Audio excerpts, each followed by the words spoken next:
então dar continuidade ao nosso curso. Nós fizemos a primeira e a segunda aula. Eu vou projetar aqui o PowerPoint. Hoje nós vamos falar da nossa terceira aula e vamos nos voltar ao método Bakhtiniano, né? Eu vou recuperar rapidamente. Vocês já têm a primeira e a segunda parte, ou a primeira e a segunda aula. Então, eu vou colocar aqui, né, para vocês, só para a gente revisar rapidamente, né? Nós falamos um pouco sobre o Círculo de Bakhtin na Rússia, fizemos essa contextualização na primeira aula, depois entramos na difusão do pensamento bakhtiniano e andamos década a década até os anos 20. Agora, nós vamos entrar especificamente no método, com uma exemplificação, e depois nós entramos na questão da ideologia, dos sujeitos, do enunciado, das vozes sociais e da dialogia. Eu já vou estar aqui falando sobre dialogismo, já que o método é o método dialógico, ou como eu tenho chamado, e outras pessoas também, método dialético-dialógico. Por que eu estou chamando dessa maneira? Para começar, eu coloquei aí uma citação do Bakhtin, na verdade do Voloshinov, que eu tirei do marxismo, da primeira versão do Marxismo e Filosofia da Linguagem, que está assinado como Bakhtin, Voloshinov, dessa maneira como eu citei aí, em que ele diz: a dialética nasceu do diálogo para retornar ao diálogo em um nível superior, o diálogo de indivíduos, o monologismo de A Filosofia do Espírito de Hegel, pensamento sobre o mundo, de Hegel, e o pensamento no mundo, Bakhtin, né, como ato, o pensamento que procura abarcar o mundo e o pensamento que sente a si mesmo no mundo como parte dele. O acontecimento no mundo e a participação nele. O mundo como acontecimento e não como ser em prontidão. Desse ponto de vista é que, por um lado, a gente vai ter a negação da dialética hegeliana. Em que sentido? A negação da abstração de um mundo superior, que também vem de Kant, né? Se a gente pensar, que Kant não vai falar em dialética, Hegel é que vai falar disso, mas essa ideia do mundo, de um mundo superior e que o mundo terreno seja uma espécie de cópia, de mímese imperfeita e mal feita desse mundo ideal. Essa é a grande negação. No entanto, o movimento de concretude, né, que o materialismo histórico marxista traz do viés da economia, os estudiosos do círculo vão pensar a partir e por meio da linguagem. Então, essa dialética aparece como movimento do diálogo, como o diálogo em ação, é o ato de viver, né, para o círculo, especificamente para Bakhtin, quando a gente pensa em para uma filosofia do ato responsável. Quando a gente fala disso, a gente tem que levar em consideração o que é essa movimentação. E antes de entrar nela, a gente precisa dizer que quando a gente fala em comunicação para o círculo, e isso aparece em diversas traduções e em diversos textos, a gente não está falando da comunicação no sentido do processo de comunicação tal qual estuda Jacobson, por exemplo. Nós não estamos falando daquele movimento, e eu tenho uma aula sobre isso, depois, se vocês quiserem, eu posso enviar para vocês, está disponível também no meu canal, no canal do GED, na verdade. Não é a comunicação que leva em consideração receptor, código, mensagem, canal, referente, receptor. Porque aí essa ideia de receptor é que é questionada, né? Não temos aqui alguém que recebe apenas e unilateralmente a informação. Primeiro que nós não pensamos a informação, nós pensamos o enunciado.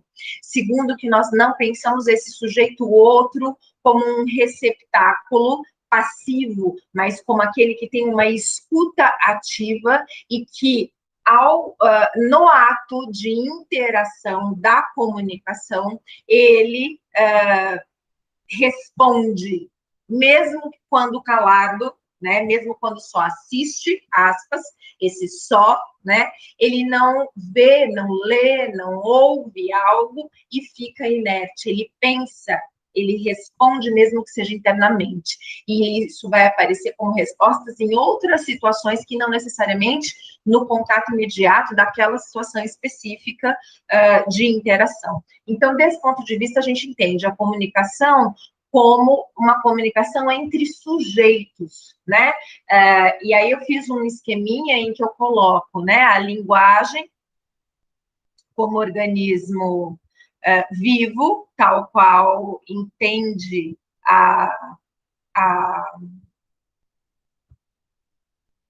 como chama, né, Voloshinov, então a linguagem como organismo vivo.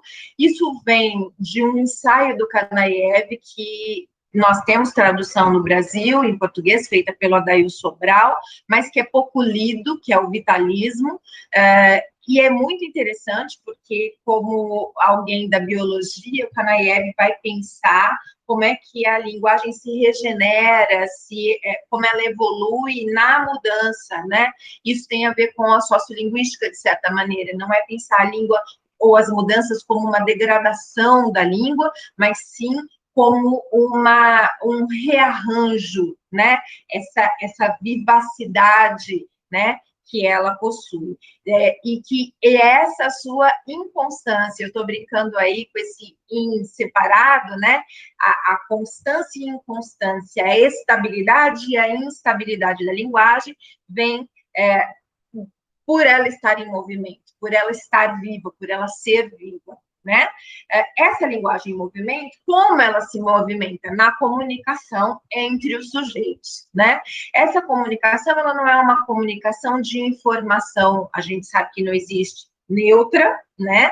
Então, não é uma informação neutra, mas sim o embate de vozes sociais, e, portanto, essa comunicação é sempre uma comunicação ideológica, né? É a arena que coloca em voga, na cena, as vozes sociais, que podem ser concordantes ou discordantes, concordantes e discordantes ao mesmo tempo, né? Eu posso concordar com algo e discordar daquele mesmo algo, né? Concordar parcialmente, discordar parcialmente, e é nesse jogo que a gente vai tendo, inclusive, as alterações e as constituições dos sujeitos. Que sujeitos? O que é sujeito? Essa noção, né, para o círculo. O sujeito é, para o círculo, pelo menos dois, né? Eu e outro. Eu estou aqui pedindo emprestado para esse esquema, estou trazendo, né, para conversar com a gente, um outro teórico, que é o Emily Benveniste. O Benveniste vai tratar, ele é um estudioso das teorias da enunciação, ele é considerado um dos primeiros, né, a falar disso. Ele vai usar a palavra discurso nos seus textos. Ele tem 2 livros super importantes, que são Problemas de Linguística 1 e 2, e ele tem alguns ensaios em que ele vai estudar os pronomes pessoais. E depois ele vai pensar os tempos. Quando ele está falando disso, ele é um contemporâneo de Saussure, e ele ainda não está pensando o sujeito como hoje nós pensamos os sujeitos na análise de discurso, e especificamente na análise dialógica, né? Em que eu e outros são imprescindíveis, o eu não existe sem o outro, ainda que ele não seja exatamente o que o outro diz, né? Ou pensa, ou vê, sobre ele, mas ele se altera a partir desse outro, se reconhece ou não a partir desse outro, né? E esse outro, ele não é só um outro externo, uma outra pessoa, diríamos assim, mas também nossos outros internos, os nossos embates, as nossas contradições internas, e quantas não temos, né? Quantas vezes não discutimos conosco em frente ao espelho, ou tomando banho, ou em qualquer outra situação. O Benveniste, quando vai falar dos pronomes pessoais e entender que o eu e o tu, para a língua sistêmica, são sujeitos da linguagem, e ele vai chamar o ele, né, o pronome pessoal, ele, de a não pessoa do discurso, isso é super importante, é porque ele vai pensar que o eu é aquele que fala, o outro, ou o tu, como ele chama, se a gente quiser, em português do Brasil, como na maior parte das regiões a gente usa, o você, né, que já não é pronome pessoal, é pronome de tratamento, mas no Brasil utilizado com função de pronome pessoal. E qual é essa função? É a função do tu, mas ele é regido pelos verbos de terceira pessoa, né? Pelos verbos em terceira pessoa, né? Eu conjugo, a gente tem, então, essa complexidade, essa peculiaridade na nossa língua. Ele vai dizer que esse tu, que o Bakhtin vai chamar de outro, é com quem a gente fala. Então, o eu é quem fala, com quem ele fala, para quem ele fala é o outro. Isso é super importante, porque quando a gente escreve, quando a gente fala, quando a gente prepara uma aula, quando a gente se porta em qualquer situação de comunicação, a gente pensa com quem a gente vai falar, a gente produz, arquiteta o nosso discurso a partir de um público. E isso não é de Bakhtin, isso já estava lá em Aristóteles, por exemplo, né? Quando ele vai pensar arte retórica, e ele vai falar do auditório, e hoje, por exemplo, a nova retórica de Perman, entre outros, né, contemporâneos, vão falar também sobre isso. Então, a importância desse outro. E por que eu estou batendo nessa tecla? Porque uma das peculiaridades das teorias bakhtinianas, do círculo, é pensar esse outro como alguém essencial, que não dá para desprezar, e o foco é muito mais na alteridade, ou a outridade, se a gente assim quiser chamar, quer dizer, o foco é muito mais no outro do que no eu. A gente fala muito mais em alteridade do que identidade, porque a gente entende que a identidade é constituída por meio da alteridade, na relação, na interação com o outro. Nós nos constituímos nessa relação. E essa relação é dialógica, né? É o embate de vozes sociais, contrárias e contraditórias, concordantes e discordantes, simultaneamente ou não, né? E o Bakhtin, o Benveniste, desculpa, o Benveniste vai pensar, então, ele está com outros propósitos, o ele, ou a não pessoa do discurso, como ele chama, como aquele de quem se fala, é então o assunto sobre o qual eu falo, né? A gente tem várias situações exemplares em que a gente pode pensar isso, né? Essas pessoas do discurso, elas não aparecem apenas separadamente, como eu estou dizendo aqui, por uma questão didática. A gente pode, muitas das vezes, acumular as funções dessas pessoas. Então, quando eu falo comigo mesmo sobre mim, eu sou ao mesmo tempo eu, o outro e ele, não pessoa, né? Então, como é que, a depender da configuração discursiva, é que eu vou pensar essas questões. Mas aqui nos estudos bakhtinianos, quando a gente está falando dentro de uma disciplina chamada análise dialógica do discurso, a gente vai pensar a relação entre eu e outro, entre eu e tu. É essa aqui que nos interessa, né? E por que é ela que nos interessa? Porque é ela que revela o embate de vozes sociais entre os sujeitos. Porque os sujeitos são sempre eu e o outro, e que se desdobram, de acordo com Bakhtin, lá no Para uma Filosofia do Ato Responsável, em eu para mim, como eu me vejo, como eu sou para mim, a visão que eu tenho de mim mesma, né? Eu para o outro, como é que o outro me vê, né? Como é que o outro fala sobre mim e enxerga a partir de coisas, inclusive, que eu mesma não posso perceber, né? E como é que o outro é para mim. Então, eu para mim, eu para o outro e o outro para mim. Como é que eu enxergo esse outro, né?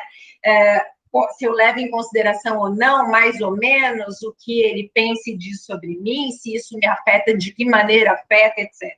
Isso tudo no jogo de comunicação. O jogo de comunicação, então, é mais amplo. Dentro dele, a gente tem a interação entre os sujeitos e vozes sociais, e o dialogismo aparece nessa situação. E aí a gente vai ter, agora sim, né, a ideia, a partir do materialismo histórico, do movimento dialético que se consagra pela dialogia. né? Como isso acontece? A dialética ela é composta por tese, antitese, tese, opa, antitese. Eu estou chamando de antitese, não de antítese, de propósito. Escrevi aí com esse hífen também de propósito. Primeiro, para não confundir com a figura de linguagem, porque a antitese é mais do que antítese, né?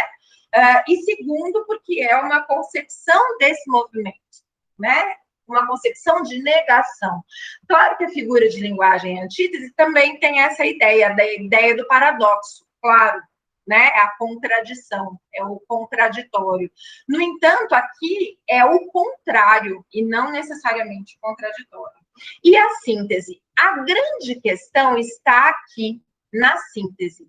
Para os estudos sociológicos e filosóficos da dialética, a síntese não é um resumão, como a gente pensa, por exemplo, do ponto de vista do senso comum, né? Vamos sintetizar, em suma, em resumo, ou, né, quando a gente está no embate, fala, bom, então vamos resolver. No fim, qual é a decisão? Não tem no fim.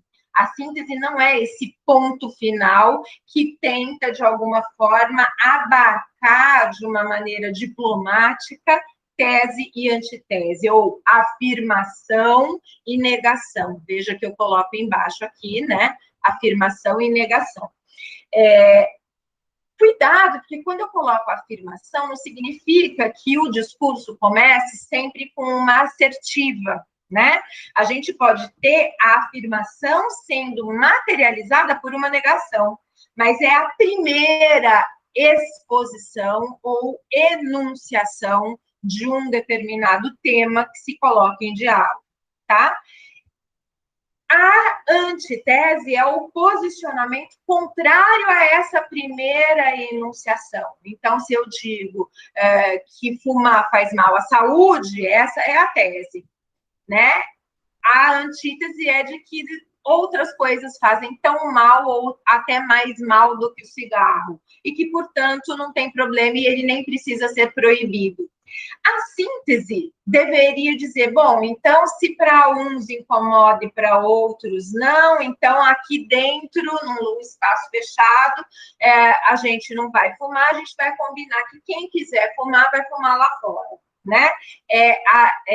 Seria, no senso comum, essa tentativa que eu estava chamando de diplomática, de tentar apaziguar dois pontos de vista opostos. No entanto, não é isso para a dialética. A síntese é a negação da negação, como eu coloquei aqui, né? O que significa isso? Significa que a síntese é aquela que vai negar a antítese, recuperar a tese, mas já com uma alteração, porque quando um sujeito fala, ele inevitavelmente altera a si mesmo e ao outro, né? Na expressividade da sua enunciação. Essa negação da negação já se constrói no movimento, no jogo de interação, como uma nova afirmação. Então, ela é NN1 e, ao mesmo tempo, ela é A2, ela é afirmação 2. Essa afirmação 2, então, veja que essa síntese, ela vai sair, né, daqui para cá. E quando ela sai daqui para cá, a gente tem esse movimento. E isso não tem fim, porque aí a gente vai ter essa afirmação 2 negada por uma outra antítese, uma negação 2, e a gente vai ter um outro movimento de negação da negação 2, que vai ser a afirmação 3, e que vai também mudar de lugar, e assim sucessivamente o tempo inteiro. Seja para baixo, seja para cima, não importa, mas é desse ponto de vista que a gente fala que o movimento dialético é um movimento em espiral e que ele constrói as relações, é por meio dele que as relações humanas se constroem materialmente, concretamente no mundo, né? Para o círculo também, o enunciado, ele é concreto, ele é materializado. Eu só posso dar conta daquilo que é expresso, né? De alguma forma, verbalmente, visualmente, sincreticamente, musicalmente, não importa, tá? Para o círculo, então, o movimento, nesse sentido, é dialético-dialógico. Alguns vão chamar apenas de dialógico. Eu gosto de marcar que é dialético-dialógico, porque eu estou considerando o movimento. Eu não estou considerando a crítica à abstração. Para mim, isso já foi criticado por Marx, não só pelo círculo, né? Mas quando a gente diz que o Marx inverte o movimento dialético de Hegel, é exatamente porque ele não está olhando o mundo ideal, ele está com os olhos no movimento concreto material, olha o nome, materialismo histórico, né? Como é que a história materialmente ocorre nos jogos de poder que ele vai estudar a partir das relações de trabalho via economia.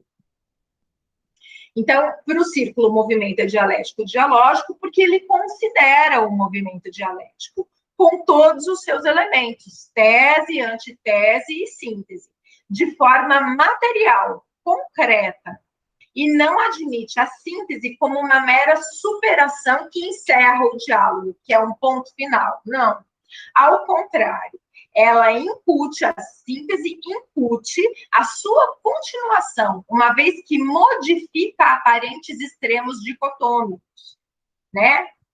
Tese e antitese, sim e não. Ao considerá-los em movimento, a negação da negação, a síntese, é vista como uma nova afirmação, não totalmente distinta, mas também não homônima às demais. Ninguém tem razão e nada é superado. Relativiza-se os pontos de vista, que se modificam mutuamente na interação viva. Quando o eu faz uma assertiva, faz uma afirmação, e o outro nega, e esses dois argumentam, eu posso até discordar do outro, mas aquilo que ele diz me faz refletir. E nessa reflexão pode ser que eu altere o meu ponto de vista, perceba que não tinha pensado assim, etc. Se vai mudar ou não de posicionamento, isso a gente deixa para a retórica num outro momento.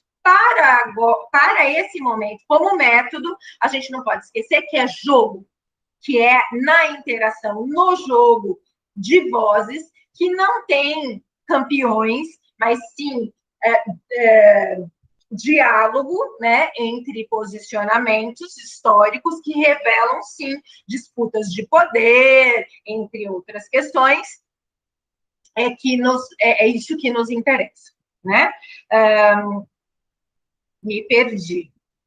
Ninguém tem razão e nada é superado. Relativiza-se os pontos de vista que se modificam na interação viva. Daí, pensarmos, como afirma Voloshinov no Marxismo e Filosofia da Linguagem, no discurso como palco-arena. Eu coloquei assim, palco/arena, porque depende da tradução que a gente utilizar, né? Na tradução de 2016, feita pela Sheila e pela Ekaterina, elas usam palco. Eu gosto mais de arena, porque palco me dá a sensação de máscara, de representação, né, do ator que atua, e não é isso, né? Eu gosto mais do termo arena, porque é justamente esse embate de vozes sociais que nem sempre no palco aparece da maneira como a gente está colocando aqui.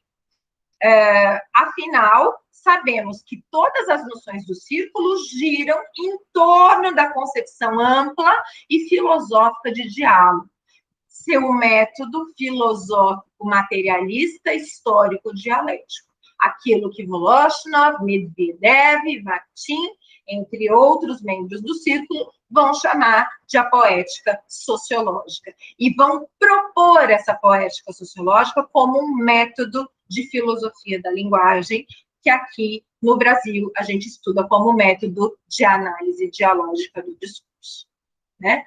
Para o círculo, não se trata de negar os aspectos da dialética marxista, mas de ampliá-la pelo viés do dialogismo. Isso é super importante, porque é negar a abstração que ela tem quando Hegel, lá na Fenomenologia do Espírito, fala sobre ela, mas trazê-la de maneira concreta, viva, né, pela atuação, pelos atos do homem que vive no mundo. Bakhtin integra os sujeitos ao concebê-los na e pela linguagem, dialogicamente, como reflexo e refração discursivas. Isso é importante, porque quando eu estava falando agora há pouco aqui sobre sujeitos, né, levando em consideração as relações eu-outro, eu não falei sobre isso. E quando a gente fala de sujeito, a gente está falando de sujeito de linguagem, como reflexo e refração do homem vivo, nós, seres humanos. No entanto, não somos os sujeitos apenas, porque o sujeito de linguagem, ele dá conta de um ponto de vista do sujeito humano, vivo. E ele é uma expressão cognoscível, semiótica desse sujeito vivo. Ele não é o sujeito vivo em si. Né? Não que o sujeito vivo, que nós, pessoas de carne e osso, não existimos. Claro que nós existimos. A questão é, quando eu falo sobre mim, não sou já eu. É aquela ideia do cachimbo do Magritte, né? Eu desenho o cachimbo e aquilo já não é mais o cachimbo, é a semiotização do cachimbo. Então, quando eu expresso algo sobre mim, né, já não sou eu, é expressão de mim. Então, é desse ponto de vista que a gente vê os sujeitos como sujeitos de linguagem, né? E como reflexo e refração da vida. De acordo com as forças centrípetas e centrífugas do discurso. Isso também é importante, porque essas forças centrípetas e centrífugas é que vão também colocar em diálogo dialético superinfraestrutura, forças de poder. Então, ainda que o círculo não fale a palavra, o termo poder, como, por exemplo, Foucault faz em toda uma fase dos seus estudos, né, que é a fase da microfísica do poder, junto com a arqueologia do saber,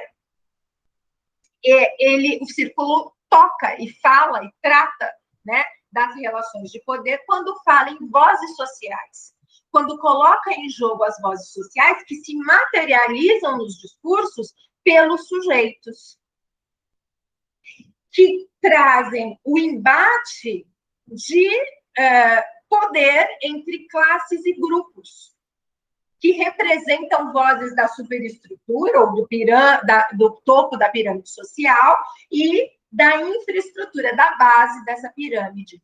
Em jogo, porque a gente vive em jogo, na vida, e o discurso é reflexo e refração da vida, né? E essas relações acontecem interiormente e exteriormente. Isso é tão importante, porque a gente pode, por exemplo, perceber discursos, por exemplo, que vão se dizer antirracistas, e no dia a dia, internamente, um embate que é esse sujeito X que se diz antirracista pode ter e enfrentar, por exemplo, namoro com um negro ou não? Ou uma feminista que se apercebe numa relação de abuso, né? Então, a gente vai percebendo que isso vai acontecer interna e externamente, na relação com os meus outros internos e na relação com os meus outros externos. Relação de ideologia, relação semiótica, porque a ideologia, ela é materialmente, ela se torna palpável, né, quando expressa por meio da linguagem, construída, portanto, na e pela linguagem. Desse ponto de vista que a gente vai entender a contribuição do Círculo de Bakhtin, como diria Ponzio, como revolucionária. Ao mesmo tempo que ela é utópica, como também coloca o Faraco, ela tem... Por que utópica? Porque acredita, né, por exemplo, na ética e na responsabilidade do sujeito. Por outro lado, também a gente tem que entender essa ética e essa responsabilidade a partir do ponto de vista daquele sujeito. Então, por exemplo, se eu pego alguém que é contra a vacinação, já que a gente está em época de pandemia e hoje acabou de ser aprovada pela Anvisa, a Coronavac e a vacina de Oxford, né, da Fiocruz também, em parceria com a Fiocruz, se a gente pega uma parcela da população, e especialmente o governo, né, o presidente que aí se encontra, que se diz contrário às vacinas e à vacinação, o ato dele dizer para as pessoas isso, para ele é um ato ético. Para um grupo que é a favor da vacinação e que entende a vacinação em massa como efetiva, e só em massa ela é efetiva, o que o presidente, no cargo que ele ocupa, na função de presidente que ele tem, esse enunciar dele é antiético e irresponsável. Mas, do ponto de vista dele, ele é ético e responsável, com as convicções dele, com as crenças dele, com os valores dele, com a voz social do grupo que ele pertence ou acredita servir, né? Então, essa utopia a gente também relativiza, né? Isso que eu estou dizendo aqui.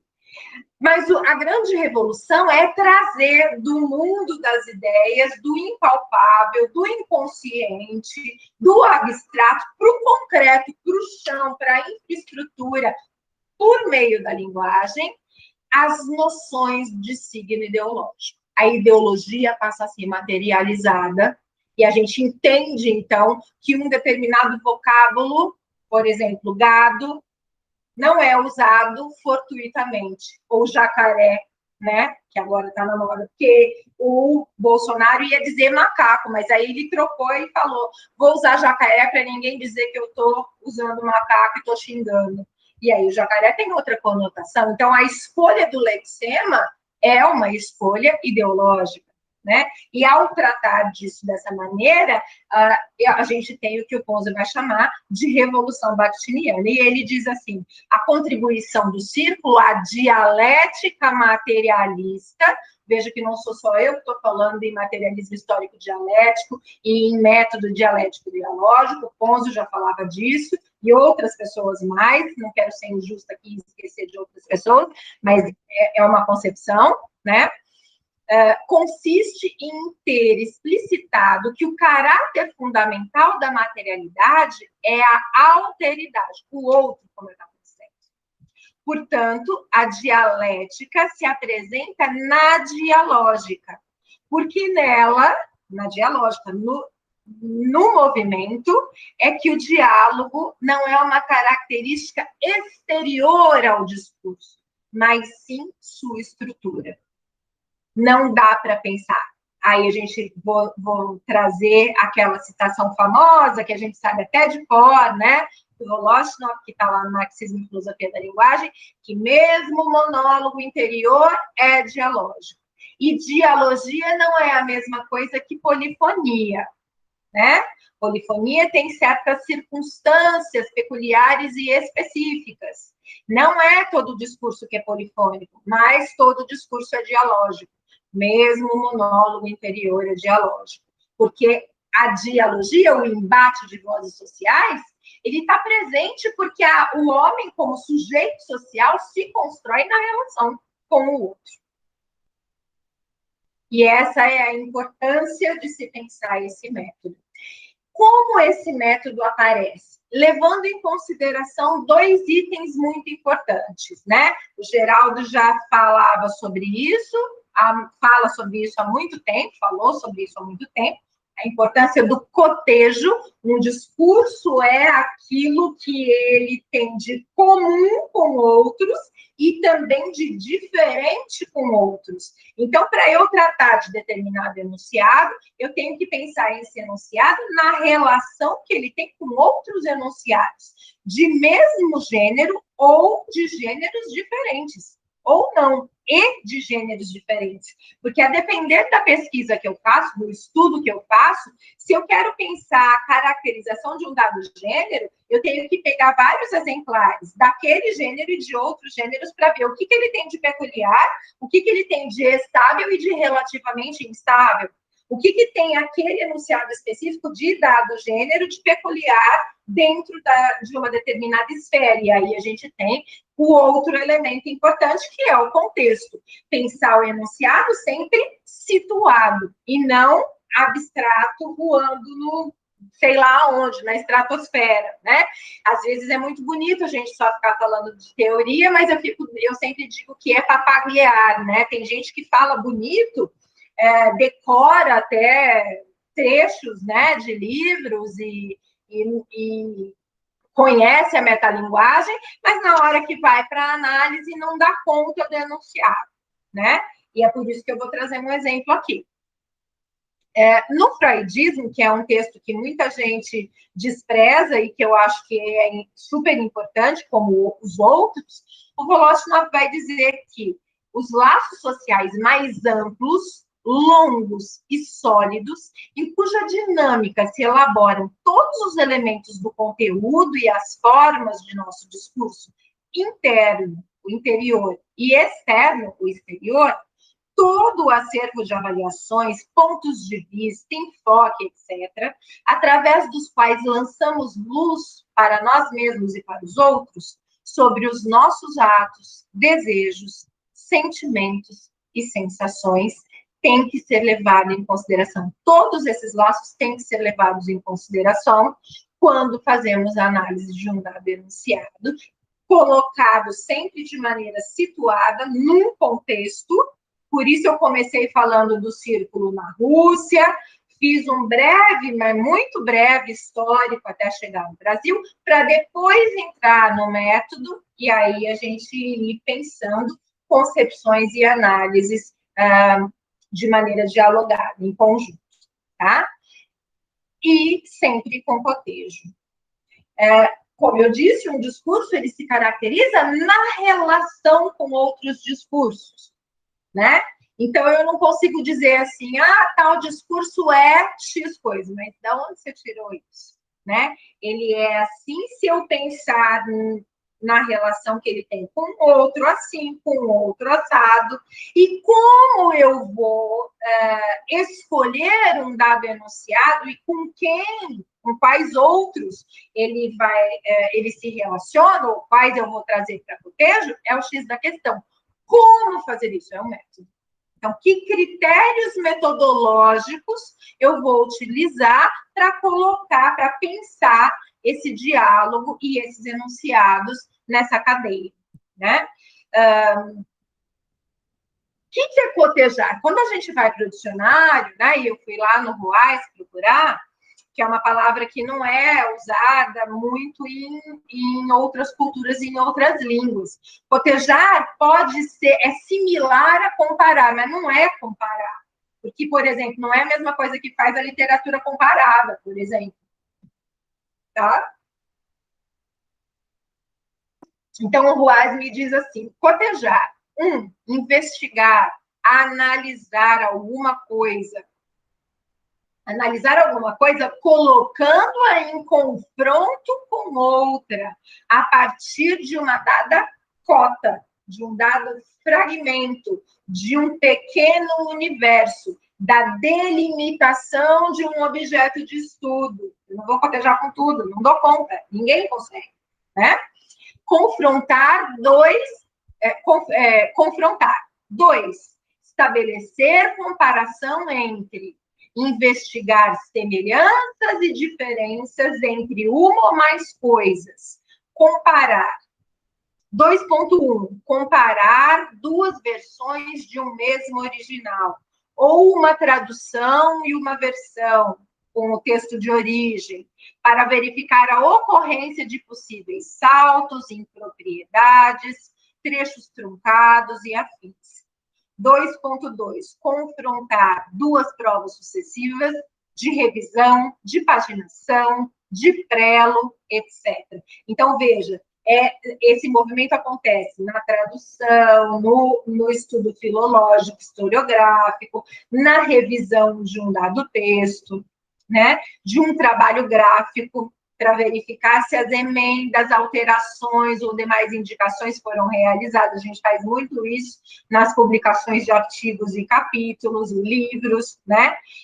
Bater, comparar, comprovar, conferir, contraprovar, né? Tudo isso é cotejar.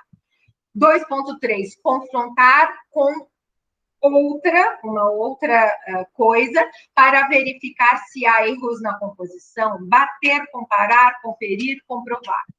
Então, cotejar é analisar colocando em diálogo, de certa maneira. E é desse ponto de vista que a gente pensa que o método dialético-dialógico bakhtiniano considera no diálogo o cotejamento como seu grande elemento. E esse cotejamento levando em consideração as condições de produção ou as considerações contextuais, os contextos de produção, circulação e recepção dos discursos. E, para isso, a gente tem que levar em consideração critérios de escolha, né? Como é que eu escolho um enunciado para analisar, que eu estou chamando aqui de corpus? Tem gente que não gosta dessa nomenclatura, desse termo, prefere o termo objeto. Eu não gosto de objeto, porque eu acho que o que a gente faz nas ciências da linguagem, quando a gente escolhe um corpus, não é analisar o objeto, mas é analisar um sujeito a partir da linguagem, os sujeitos, as relações humanas, o mundo, a vida, né? Então, eu prefiro corpus e cotejo, que são, diríamos, um corpus mais abrangente acerca de uma dada temática, né? E que critérios? Bom, depende da proposta da pesquisa. Então, a gente não tem nunca uma receita de bolo, né, que a gente pode ir ticando com cada coisa e a gente vai seguir aquele padrãozinho ali, fora da caixinha, né? A gente está pensando dialogicamente. Então, a depender da pesquisa, eu vou levar em consideração X ou Y ou Z critérios, né? Eu coloquei aqui 7 exemplos de critérios. Então, eu levo em consideração a temática. Então, eu vou pegar elementos de uma mesma temática, enunciados de uma mesma temática, a partir, por exemplo, de um recorte temporal, de um recorte espacial. Eu posso levar em consideração ou não o gênero, então eu vou pegar enunciados de mesmo gênero, ou eu vou pegar enunciados de gêneros diferentes, depende do objetivo que eu tenho. Então, não dá para dizer é sempre assim, né? Então, dependendo do objetivo, eu escolho X ou Y, mas que critério que você usou? Não dá para dizer assim, foi fortuito, critério fortuito. Eu abri o computador, ou eu abri o livro, ou sei lá o quê, depende do que eu estou pesquisando, e sorteei. Quando a gente pensa do ponto de vista bakhtiniano, que os enunciados não são fortuitos, que a gente está pensando o signo de maneira ideológica, que a linguagem ela é valorativa e que ela expressa a valoração, não dá para dizer, foi por acaso, tá? Critérios quantitativos, eu estou mexendo, por exemplo, com páginas do Facebook ou canais do YouTube, enfim, né? Não importa. Aí eu vou pensar o caminho etnográfico, então eu penso, eu vou pegar páginas mais curtidas, mas agora a gente tem os boots, então como levar isso em consideração? Porque pode ser que os usuários não sejam verdadeiros. Então, a gente vai ter que complexificar isso e pensar quantitativamente com quantas páginas eu vou trabalhar, por que essa numeração, né? A depender do estudo que eu faço também, né? A gente sabe que quando a gente está na análise dialógica do discurso, a gente, em geral, está trabalhando com a pesquisa qualitativa interpretativa. No entanto, a depender do caso, eu também tenho que levar em consideração o critério quantitativo, né? O sociocultural, então, se eu vou pensar numa dada comunidade, num grupo específico de uma dada comunidade de falantes e leitores, de uma cultura, de um país, ou de vários, também depende da pesquisa, sempre depende do estudo que se faz, e também o critério figurativo, que figuras aparecem recorrentes, ou que se destacam, ou que são importantes num determinado enunciado. né? Em Selma, por exemplo, eu fiz uma análise na disciplina sobre enunciado, na pós-graduação, em que eu levei em consideração as cores branco e preto, que vão aparecer ali de uma maneira muito enfáticas e muito significativas, até pela temática do próprio filme, que vai falar sobre racismo, e as escadas, né, para mostrar a hierarquia entre os sujeitos, negros e brancos, que aparecem ali. Bom, esses critérios, assim, da maneira como eu falei, são muito abstratos. Por quê? Porque, como eu estou dizendo, depende de cada pesquisa e de cada estudo. Então, eu trouxe um exemplo aqui para a gente pensar. Na verdade, trouxe 2 exemplos para a gente pensar, levando em consideração o cotejamento e o contexto, e esses elementos de critérios aí. O primeiro exemplo que eu trouxe são capas da revista Piauí. Eu escolhi, então, é a análise de capas da revista Piauí de 2018 a 2020. Então, primeiro critério, temporal. Segundo critério, primeiro critério foi o quê, né? Então, capas. Capas de que revista? Da Piauí. Por que a Piauí e não outra?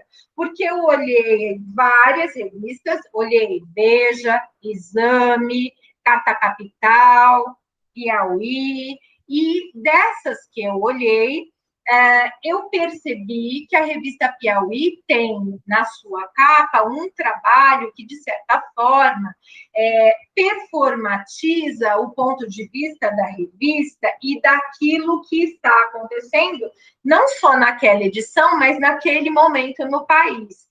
E que, ao mesmo tempo que ela tem um trabalho de linguagem, às vezes até artístico, tem algumas capas que me lembram, que trazem mesmo, que dialogam de uma maneira muito direta com algumas obras de arte, né? Quadros do Madrid, por exemplo. A gente tem algumas capas que elas são recorrentes. Então, o que eu fiz? Eu peguei exatamente as que são recorrentes. Aquelas em que aparecem o presidente ou pessoas do governo importantes, com cargos importantes na equipe governamental, e com suas propostas e seus aliados, em amores. Então, eu peguei 4 capas, e que foram as 4 que eu encontrei, desde o primeiro número da revista Piauí até o último, que tinham essa mesma configuração temática e figurativa. Então, veja que eu levei em consideração o tema, a figurativização, a quantidade, e fui fazendo uma pesquisa no decorrer, né? Então, veja que para falar de uma, eu queria falar só dessa daqui, da primeira. No entanto, para falar dela, que é a temática da necropolítica, como estratégia de governo de Bolsonaro, eu escrevi um artigo sobre isso, que saiu na revista Bralim, junto com a Ana Carolina, nós escrevemos, né, juntas, pedir para que vocês lessem, né, posso colocar o link, se vocês quiserem, novamente, para o acesso, então eu queria falar dessa, mas para falar dessa eu tive que ver outras revistas. Eu queria, que revista será que fala dessa temática? Já como matéria de capa, como temática principal de uma dada edição. E a que eu encontrei foi a Piauí, foi o último número, esse penúltimo, desculpa, foi o penúltimo número, foi esse daqui, né? Minto, foi o número de maio de 2020, está ali marcado, eu estou falando bobagem, foi de maio de 2020. Mas aí eu encontrei a mesma configuração do beijo aí, né, que a mim remete muito ao beijo do Paul Klee, numa outra esfera, e eu não vou falar disso aqui porque não vai dar tempo, mas essa ideia do do namoro, que é até usado mesmo pelo Bolsonaro, né? Quando ele, por exemplo, foi escolher a secretária de Cultura, a Regina Duarte, ex-secretária de Cultura, ele falava o tempo todo, nós estamos namorando, nós estamos noivando, nós casamos, né? Então, essa metáfora que muitas vezes é usada por ele, não só para se referir à Regina Duarte, mas a outras pessoas da equipe de governo, as nomenclaturas, né, as nomeações aí dos ministros, entre outros. Então, eu achei que era bastante interessante. E aí eu percebi que a revista Piauí não foi a primeira vez que ela fez uma capa que ela usou essa configuração, né, do beijo, né, do namoro, do enlace, né, dentro da política, e não só de Bolsonaro. Porque veja que a primeira que eu peguei é de agosto de 2016, que vai trazer aqui, né, ainda no governo Dilma, com uma capa vermelha, não à toa, essa cor, né, e vai falar aqui da importância e do namoro do advogado do PT, né, com determinados sujeitos e o que isso significava no governo do PT daquele momento histórico. Depois, ela traz uma outra capa com a mesma figurativização do beijo. Veja que os corpos estão na mesma posição, as mãos são iguais. No caso dessas duas, de agosto de 16 e depois de janeiro de 17, a gente vai ter os adesivos colados nas costas, o que não vai aparecer nas outras duas. Nas outras duas, a gente vai ter o cigarro, no caso do Olavo de Carvalho, em maio de 2020, e depois, um ano depois, em maio de 2019, depois, um ano depois, em maio de 2020, no lugar do adesivo e do cigarro, a gente tem a foice da morte, né?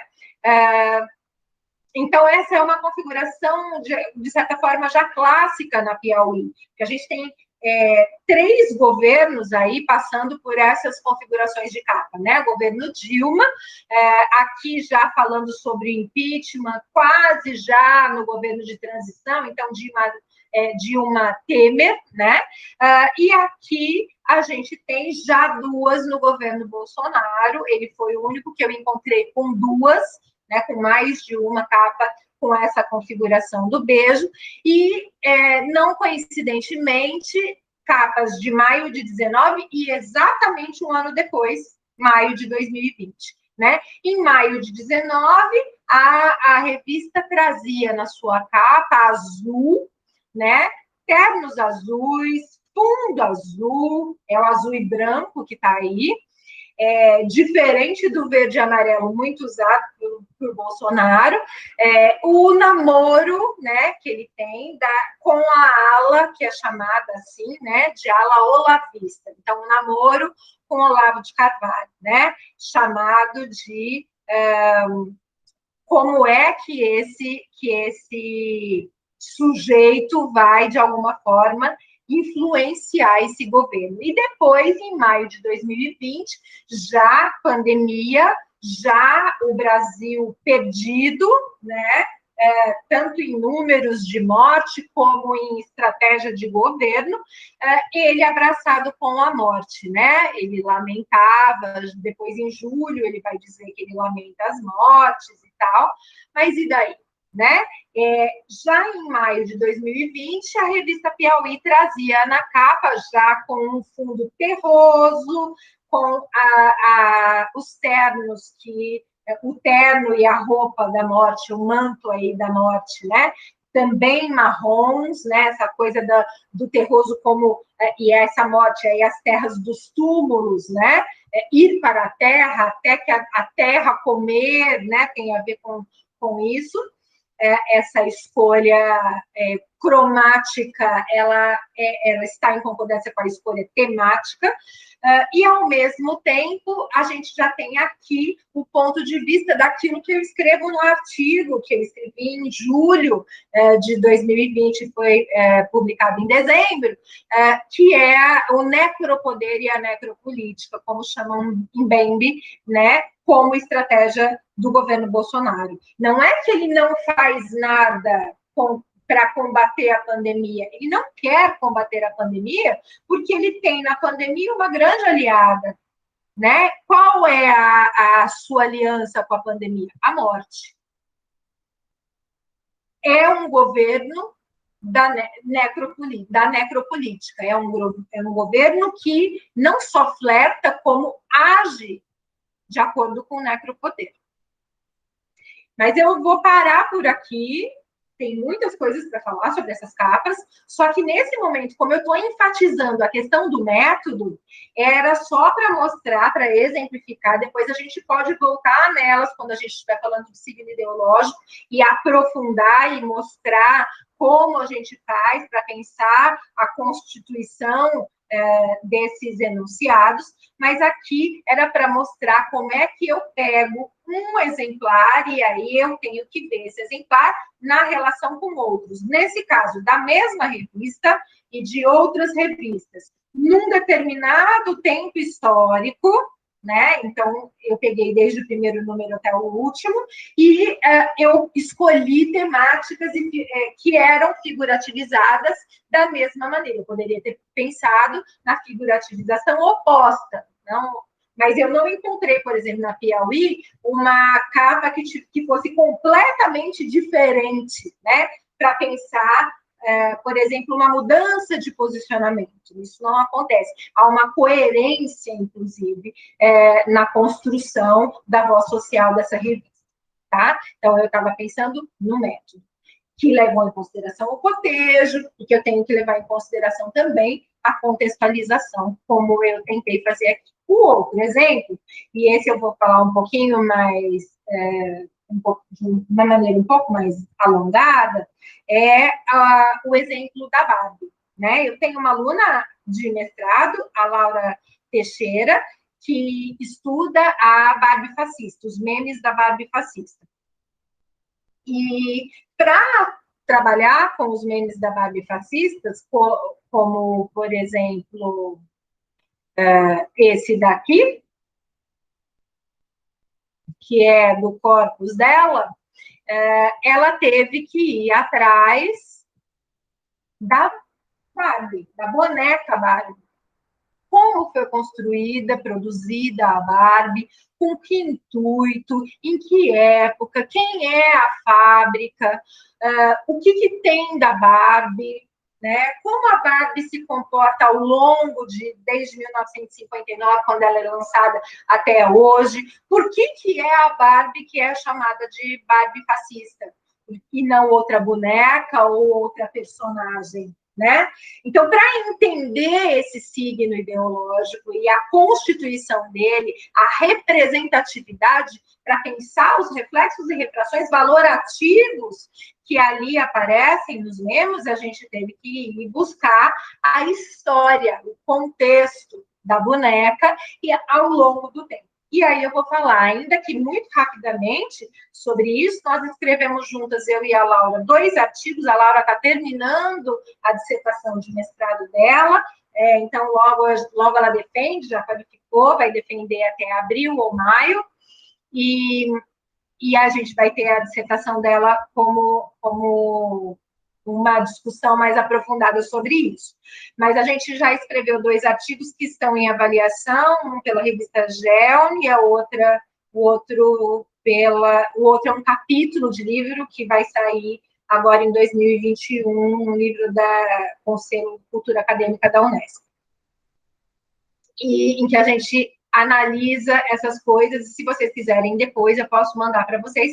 Ainda é pré-print, porque ainda está no pré, tá?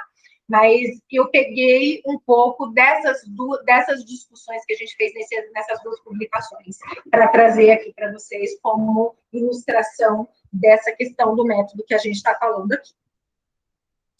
A primeira coisa que a gente fez foi ir buscar na Mattel, que é a fábrica da Barbie, né? Como ela se apresenta, como ela apresenta a boneca para a gente encontrou o primeiro comercial da Barbie no canal Comerciais Históricos, e depois saiu da página, o comercial saiu do ar, mas ele está no YouTube, a gente pegou do YouTube, né? Eu pedi para que vocês assistissem ao comercial, porque eu ia utilizá-lo, né? Para a gente ver que nesse primeiro comercial, a Barbie ela é apresentada ao público pela marca. Então, ela já traz quem é essa boneca, essa personagem. E essas características lá de 1959, desse primeiro comercial, elas se cristalizam ao longo do tempo. Ainda que haja pequenas modificações para adequações de contextos históricos diferentes, as características principais permanecem, tá? Então, a primeira questão que aparece aí é que a gente pegou os 3 primeiros frames do comercial, né? E fizemos 3 fotogramas dele para já mostrar que a roupa da Barbie como se apresenta, o nome dela como se apresenta. Ele é preto e branco, esse primeiro comercial, porque ainda não existia televisão colorida naquele momento histórico. Depois a gente vai ver que as cores, ou talvez a cor da Barbie é o pink, o rosa choque, o rosa Barbie, alguns vão chamar até dessa maneira, né? A cor recebe o nome da boneca, ó, de tão intrínseco que está com ela, né? Com as valorações que ela representa também. E tem uma canção que foi feita para o comercial. E a gente fez a tradução da canção, que ficou mais ou menos assim: Barbie, você é linda. E aí a gente tem uma primeira adjetivação logo de cara com uma exclamação, né? Uma admiração dada pela beleza da Barbie. Você me faz sentir, minha boneca Barbie, realmente real. Barbie é magra e tão pequena, tão petite, né? Suas roupas e aparências são tão elegantes. Sua roupa de dança faz os sinos badalarem. Nas festas, ela lançará um feitiço. Inúmeras bolsas, então, de que classe social que ela é? Inúmeras bolsas, chapéus e luvas. A gente está falando de 1959, daí os acessórios, tá? E todos os apetrechos que as garotas adoram. A gente tem aqui não só um modelo de boneca, a gente tem aqui um modelo de mulher. Quem disse que as garotas adoram isso? E a gente tem um modelo de mulher que é a madame, é a da alta classe, e para ter inúmeros chapéus, luvas e bolsas, né?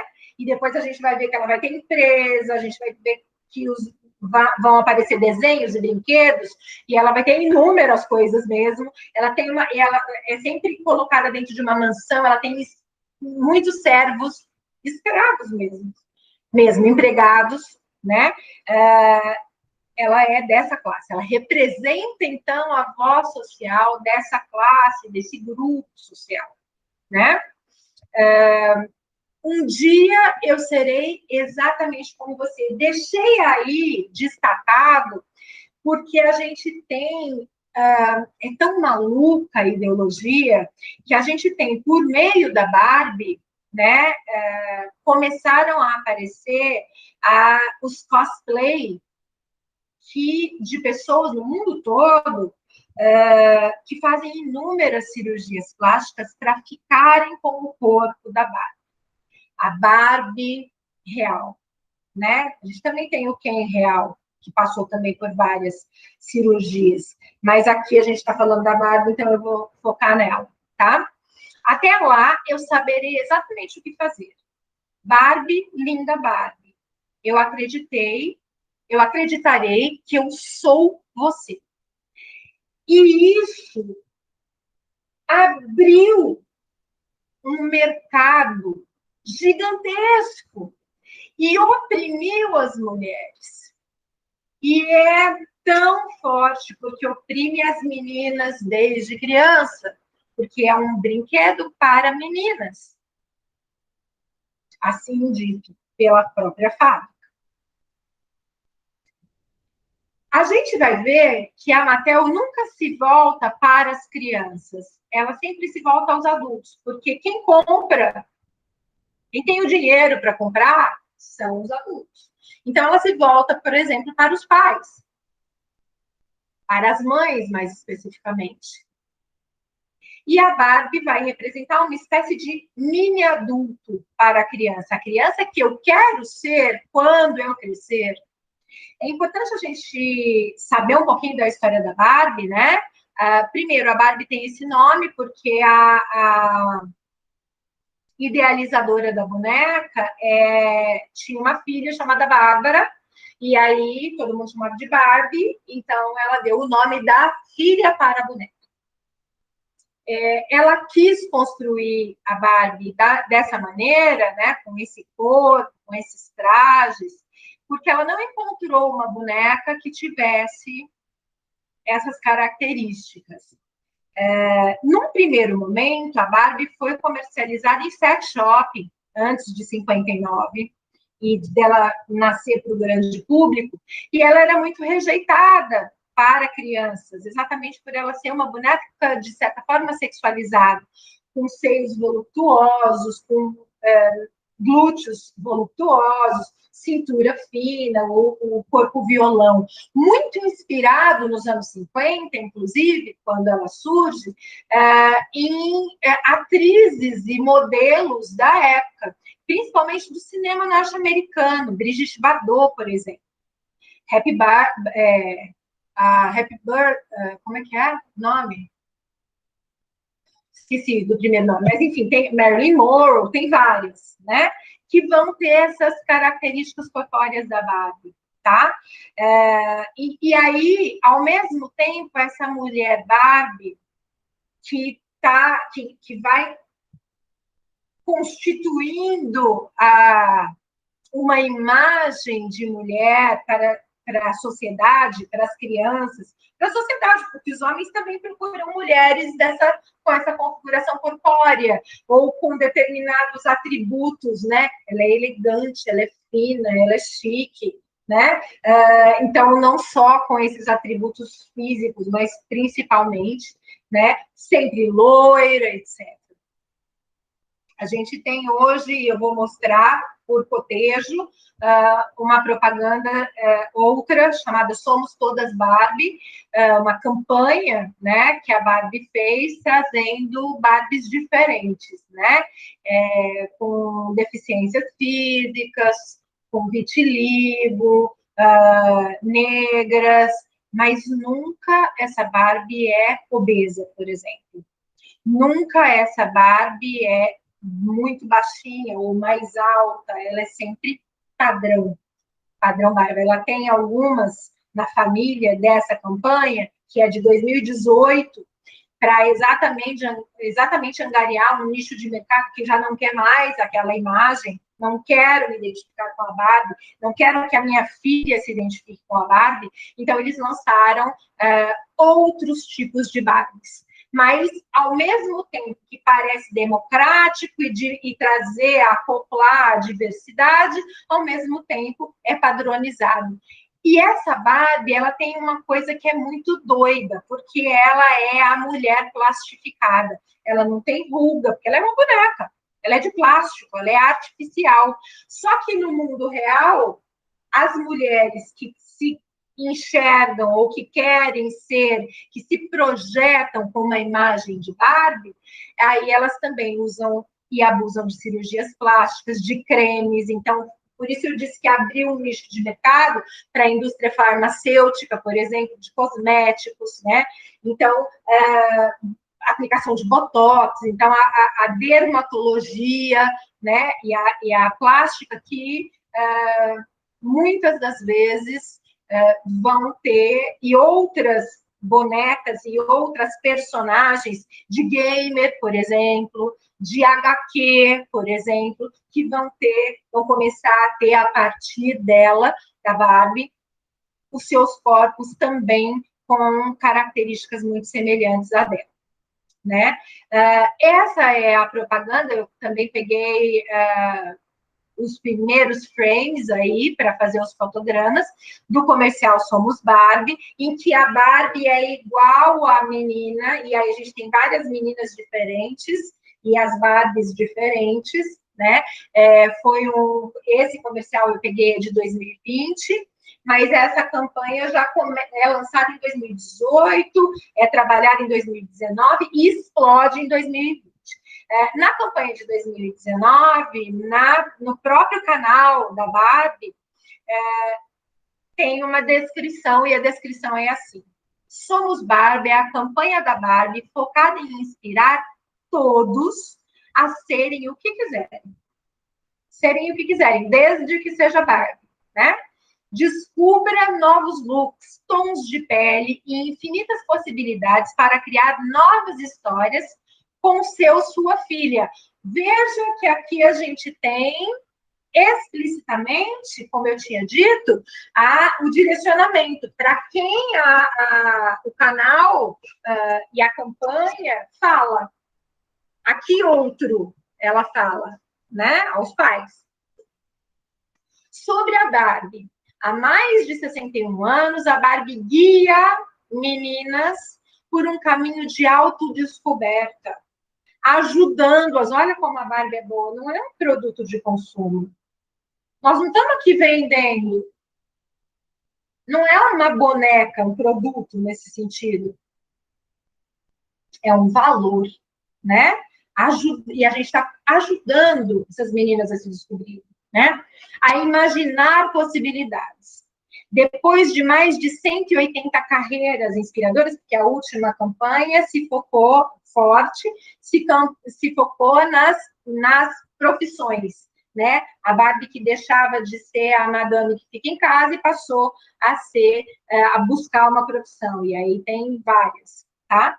Depois de mais de 180 carreiras inspiradoras, a Barbie, juntamente com seus amigos, porque ela ganhou também amigos, família e tal, e familiares, continua a inspirar e encorajar a próxima geração de meninas a serem o que elas quiserem.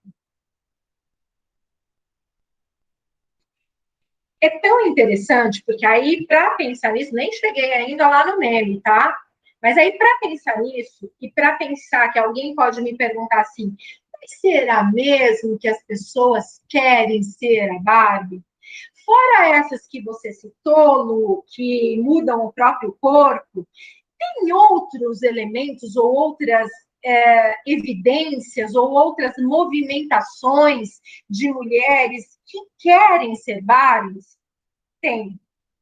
E aí, de novo, como cotejo, hoje, num momento histórico, não só para o Brasil, mas no mundo de ascensão da extrema-direita, um momento perigoso que a gente está vivendo, de uma onda ultraconservadora e tradicional, a gente tem a aparição em resposta. O enunciado também é sempre responsivo, ele sempre surge em diálogo, em resposta a um outro.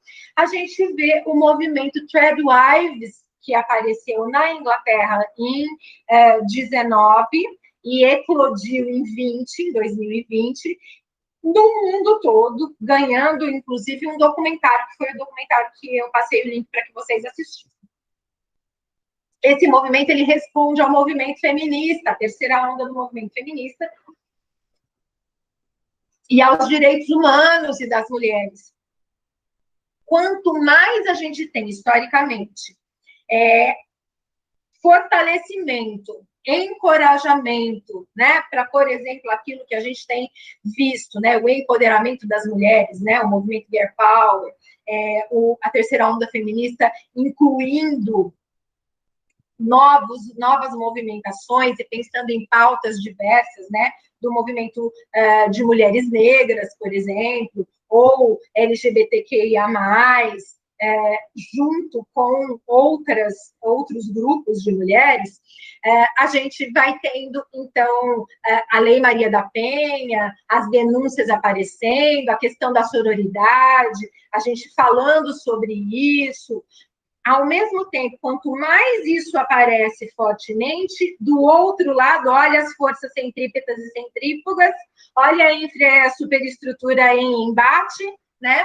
Mas a gente tem, no extremo oposto, forças que vão fazer o contrário. Feminicídios muito grandes, falta de infraestrutura, auxílio, inclusive financeiro e de apoio infraestrutural inexistentes e diminuídos e inexistentes, em alguns casos, pelo governo, né? Um Ministério da Mulher e da Família que não vai a favor da mulher, ao contrário, que diz que a mulher tem que ser submissa e obedecer ao marido. E aí a gente vai ter também, dentre as próprias mulheres, um movimento que aparece com abaixo-assinado, tem várias coisas. Eu peguei esse, né?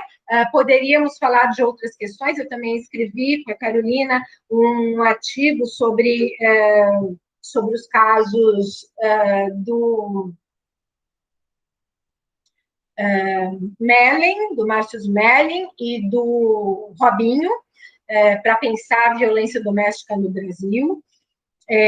Então, como a gente vai pensando, né, essa relação entre, por exemplo, feminismo e antifeminismo. E aí eu peguei o movimento Threadwives para mostrar o quanto que esse movimento, em 2020, com a ascensão da extrema-direita, surge com uma força muito grande, aparece na Inglaterra, ganha força nos Estados Unidos e já chega no Brasil, entre outros lugares, outros países, tá?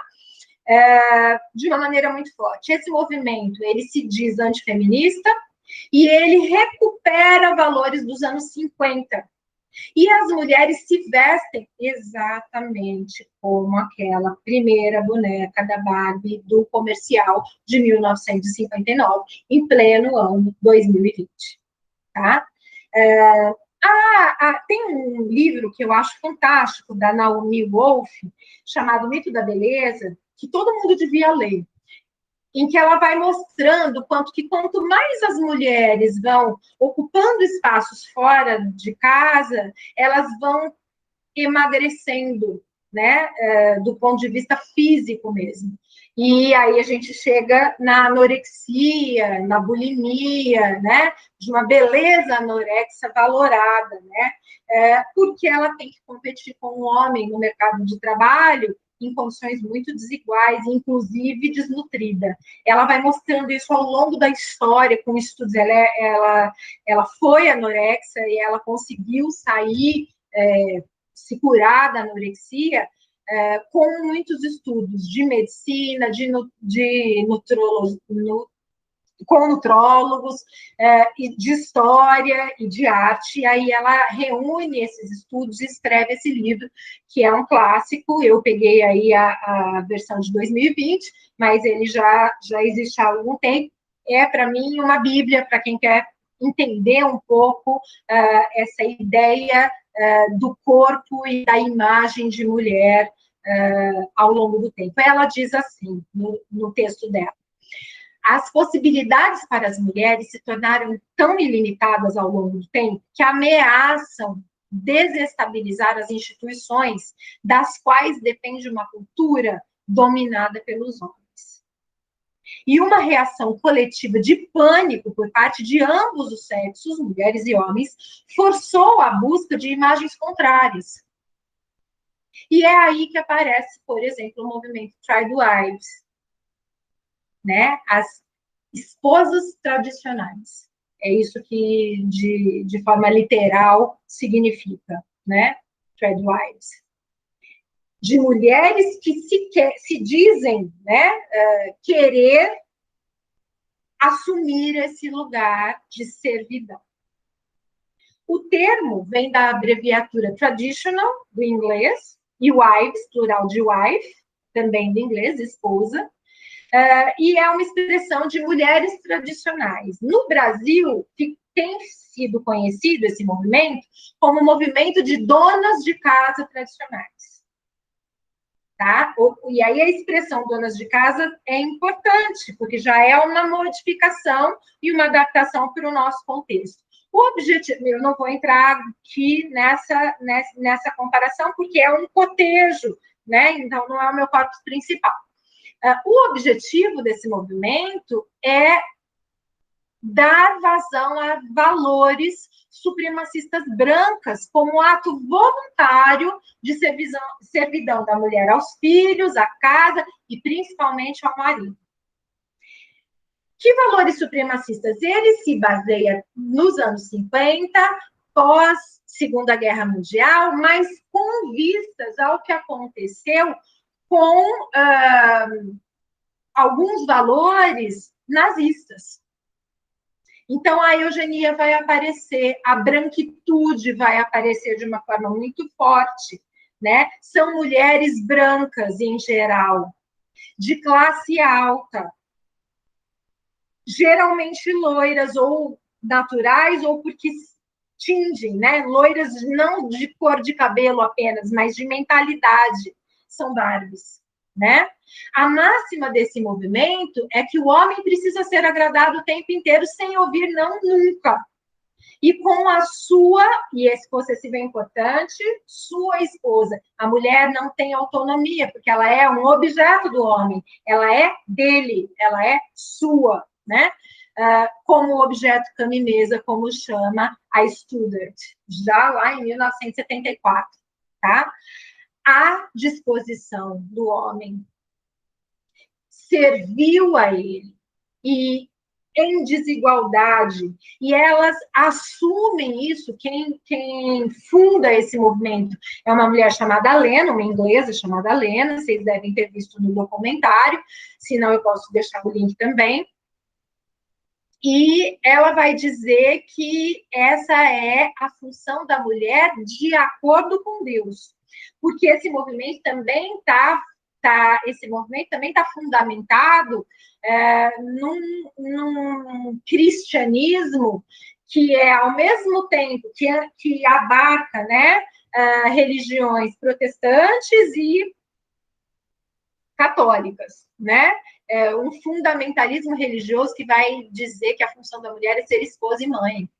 E aí a ideia de maternalismo, né, da maternidade como divina, e da mulher como aquela que, vindo da costela de Adão, tem que servir ao homem, porque ele é superior, e ele é superior porque ele é mais forte. A Simone de Beauvoir, lá no Segundo Sexo, já fala sobre isso há muito tempo, né, que o argumento de biologizante, né, a mulher é aquela que engravida, e de fragilidade, né, mais fraca fisicamente do que o homem, e o argumento religioso, então, aquilo que Deus diz, né, segundo o Antigo Testamento, são argumentos típicos do patriarcado e de subserviência e dominação, tá? E são esses argumentos que elas usam no movimento Triduar. Tá? O surgimento do movimento, como eu disse, foi em 2019, a sua difusão foi em 2020. Né? A inspiração é nos anos 50, após a Segunda Guerra Mundial, a fundadora é a Lena, e o seu público, a quem esse movimento se dirige? As mulheres brancas e de alta classe socioeconômica, e aos homens apoiadores. Então, tem muitos homens que são simpatizantes desse movimento, claro, óbvio, né? Homens que querem ser sempre agradados, que não admitem ouvir não, os machistas de carteirinha, né? Aqueles que matam as mulheres, que cometem feminicídios porque não aceitam o término de um relacionamento, por exemplo, entre outras coisas. Os valores desse movimento são fundamentalistas, eugenistas e antifeministas. Veja que o título do documentário da Lena, que difundiu o movimento para o mundo, feito esse documentário pela BBC, se chama Submitting to My Husband Like It's... Então, submetendo-me ao meu marido como em 1959. E aí a marca de 59 não é à toa, mesmo ano de criação da Barbie. Eu trago aí também os primeiros fotogramas, né, dos primeiros frames aí do documentário da BBC. Ressalto no primeiro fotograma a bandeira da Inglaterra como signo ideológico. Os historiadores, como, por exemplo,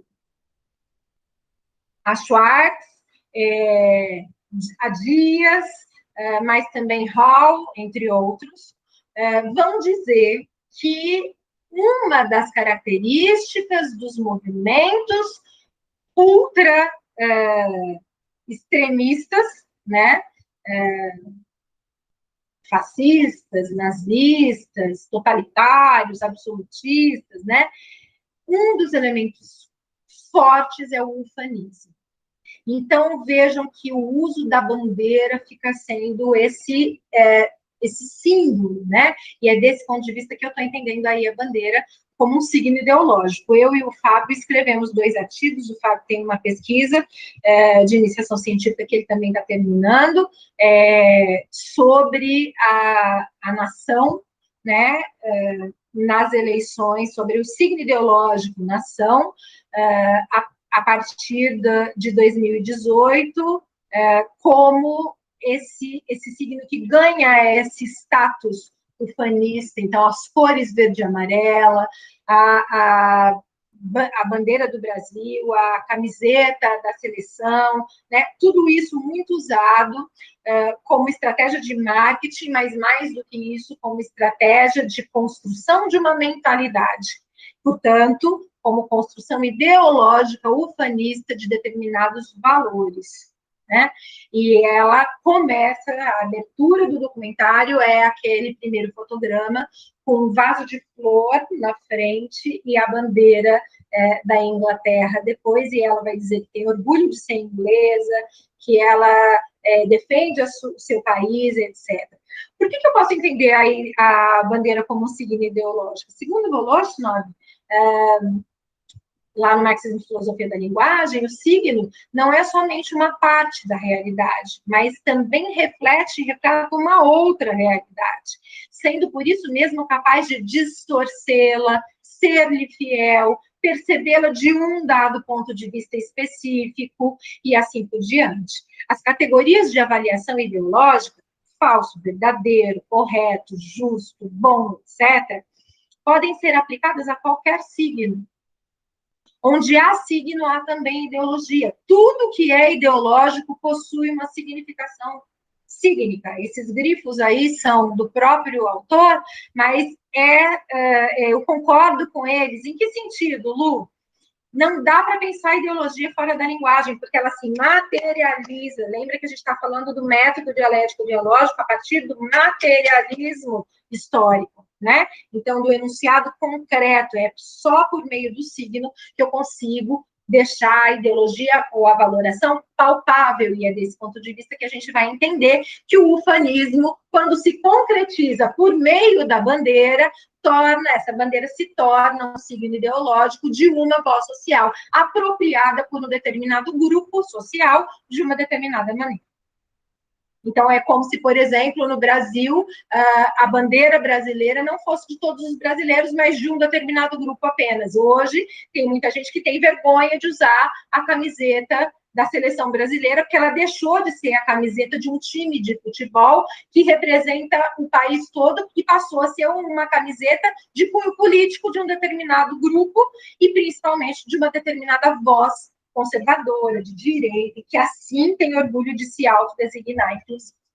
Né? Segundo Carapanã, há um aglomerado ideológico mais ou menos coeso, que é chamado de nova direita, na qual misturam-se ideais do conservadorismo, do libertarianismo e do reacionarismo. A essas ideias somam-se outras, que remetem à apologia ao eugenismo do eugenismo e da segregação racial, que fazem com que a nova direita flerte de maneira consciente ou inconsciente com construtos que remetem ao nazismo e ao fascismo. E é isso que o movimento Try the Wives faz. E veja, quando eu estou dizendo que o movimento faz isso, e que esse movimento dessas mulheres que se caracterizam e difundem uma determinada voz social, se assemelham a valores da Barbie, eu entendo por que foi a Barbie que foi escolhida como exemplar, como signo ideológico dessa voz conservadora para ser respondida, né, nos enunciados dos memes que ironizam essa voz social para negá-la, respondem a ela com humor ácido, ridicularizando, inclusive, essa voz, para mostrar o quão ridícula elas são. Daí o nome, inclusive, do meme, Barbie fascista. Veja que eu estou pegando vários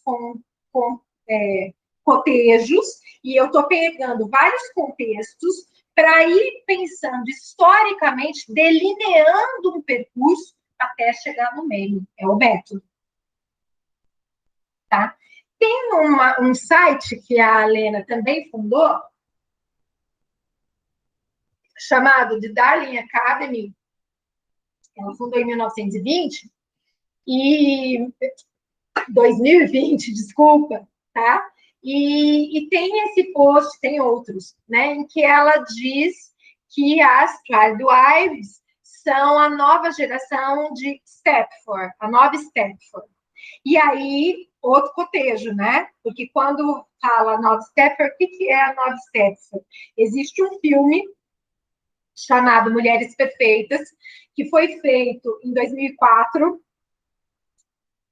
adaptação de um livro que foi um best-seller, que é de 1972, chamado Stepford Wives. Fez um super sucesso nos Estados Unidos, né? E tanto best-seller, o filme não fez tanto sucesso assim, mas o filme também retrata o que o livro traz, que é a construção da mulher como essa esposa tradicional, cor-de-rosa, com muito pink, lá nos 50, com aquelas roupas, né? Com uma série de construções, com um determinado ambiente e um determinado comportamento valorativo, que faz com que, então, a nova geração Stepford, a nova geração de Barbies, né, apareça como inspiração aí para as Tradwives. Então, veja que eu estou mostrando o quanto isso se liga, né? Peguei, então, também 2 fotogramas do filme, Mulheres Perfeitas, né? No primeiro aparecem as esposas de Stepford. Stepford é uma comunidade fictícia que se localizaria, tanto no livro quanto no filme, em Connecticut, em que mulheres, em geral, bem-sucedidas profissionalmente, mas mal-sucedidas no seu casamento, deixam as suas profissões e vão com a família para esse lugar, Stepford, para recriar, né, ter uma nova vida, né? E aí a gente vê, por exemplo, no primeiro fotograma, como elas se transformam, como elas ficam, e no segundo fotograma, quando essa é a personagem principal, a protagonista, é a que está aqui no segundo fotograma, tá? Como ela chega, né, de preto, mais sóbria, cabelo curto, enquanto que as outras de vestido, salto alto, elas estão numa academia fazendo ginástica nesse fotograma, tá? De salto alto, de vestido, né, com roupas completamente fora, inclusive, do contexto esportivo, né? A Frida, né, quando ela vai falar da mística feminina, lá no livro A Mística Feminina, de 71, que é o mesmo contexto do best-seller Stepford Wives, ela vai dizer assim, o mito de que as feministas eram monstros antinaturais baseava-se na crença de que destruir a submissão da mulher, ordenada por Deus, seria destruir o lar e escravizar os homens. Isso é muito forte hoje, não só no movimento Tradwives, mas no discurso, faz parte da voz do grupo social que se autodesigna conservador, de direita, né? A gente vai ver como que eles criam estereótipos, né? A mulher feminista é bruta, é sapatão, é assim que eles dizem, é peluda, não é desleixada, enfim, né? Isso não é de agora. Veja que o enunciado ele não aparece estanque, ele é histórico, né? E aí, por isso eu trouxe esse trecho aqui da Freyden que vai dizer isso, né, Frida? Então ela diz, tais mitos surgem em todas as revoluções que fazem progredir uma parcela da família humana no sentido da igualdade. Sejam as feministas representadas como seres desumanos, furiosas, devoradoras de homens, ofensoras de Deus, ou, nos termos modernos, como pervertidas sexuais, não diferem nisso do estereótipo do membro de sindicato anarquista ou do negro encarado como animal primitivo. Então, são mitos sociais que estereotipizam, que figurativizam esses sujeitos para que eles continuem à margem da sociedade, com uma visão, isso também aparece com o comunismo, né? O comunismo como criancinha até hoje. Eu achei que a gente já tivesse superado isso, no entanto, as pessoas acreditam que eu, outro dia, discuti com um cara, e depois eu falei, o que eu estou perdendo meu tempo, né? Um cara que afirmava, literalmente, que nós vivemos 20 anos na ditadura comunista petista. Porque o que nós vivemos nos governos do PT, segundo ele, era comunismo. E a gente não sabe, né? Isso é propagado, por exemplo, pelo Olavo de Carvalho, nos seus cursos, e muita gente, por exemplo, desse governo, na tal da ala ideológica olavista, concorda com isso, dissemina isso. E muita gente acredita nisso, inclusive vota e dá poder a pessoas que falam essas coisas, que combatem essas coisas que não existem, né? Então, isso é importante porque eu posso ter mulheres que se colocam como Barbies até por medo de serem diferentes e serem pré-julgadas, subjugadas, né? Apedrejadas como uma espécie de Madalena. Se autoafirmarem, designarem como feministas, por exemplo. E a Woolf ainda, Naomi Wolf, também vai dizer, as mulheres não passam de beldades na cultura masculina. São os corpos delas que importam, né? Para que essa cultura possa continuar sendo masculina. Quando as mulheres na cultura demonstram personalidade, elas não são desejáveis, em contraste com a imagem desejável da ingênua sem malícia.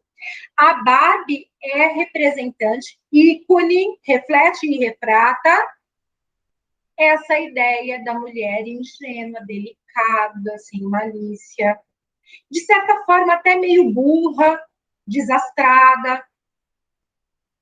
E as feministas não desejáveis, sempre carrancudas, bravas, questionadoras, e isso visto como ruim, monstruoso, como coloca Peter.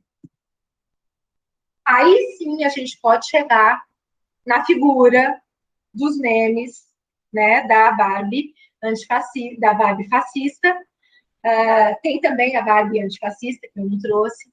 E aí, veja que o meme que eu trouxe como exemplo, né? Nesse meme, ela está com uma metralhadora na mão, né?